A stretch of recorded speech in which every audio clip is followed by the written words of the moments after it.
The dolls of Isla de las Muñecas. I never thought a spontaneous trip to Mexico would leave me questioning everything I thought I knew about reality. It started innocently enough, as most bad decisions do. My name's Alex, and last summer, I decided to take a break from my dead-end job and my cramped apartment in Chicago.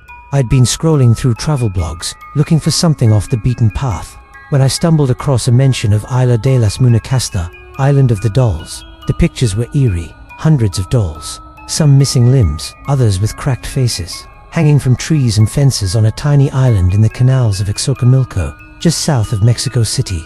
The story behind it was even stranger. A man named Don Santana Barrera had spent decades collecting and hanging these dolls to appease the spirit of a drowned girl. The kicker, he was found dead in the same canal, in the same spot, years later.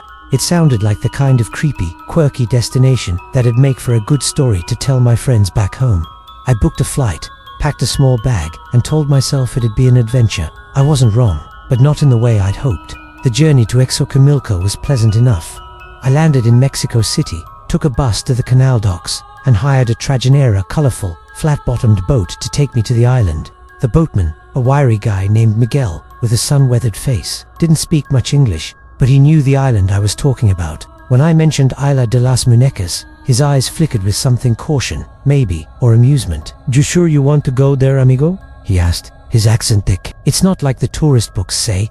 I laughed it off, thinking he was just playing up the spooky vibe for effect. "I'm sure," I said, adjusting my backpack. "I want to see it for myself." He shrugged, pushed the boat off the dock, and we glided into the canals. The water was murky, reflecting the overcast sky, and the air smelled faintly of algae and wet earth. Other trajineras floated by, carrying families and tourists, their laughter echoing across the water. It felt so normal, so lively, that I started to wonder if the island's reputation was just overblown folklore. After about an hour, the canal grew quieter, the other boats thinned out, and the trees along the banks seemed to lean closer, their branches tangling overhead. Miguel's demeanor shifted to he stopped humming and kept his eyes fixed on the water ahead. "Almost there," he muttered, more to himself than to me. When we finally reached the island, it was smaller than I'd expected, maybe half the size of a football field. The dock was rickety, just a few wooden planks tied together with rope. Beyond it, I could see the dolls, hundreds of them. They hung from trees, dangled from makeshift fences, and sat propped against posts. Some were weathered to the point of being unrecognizable, their plastic faces melted by years of sun and rain. Others looked disturbingly intact, their glass eyes glinting as if they were watching us.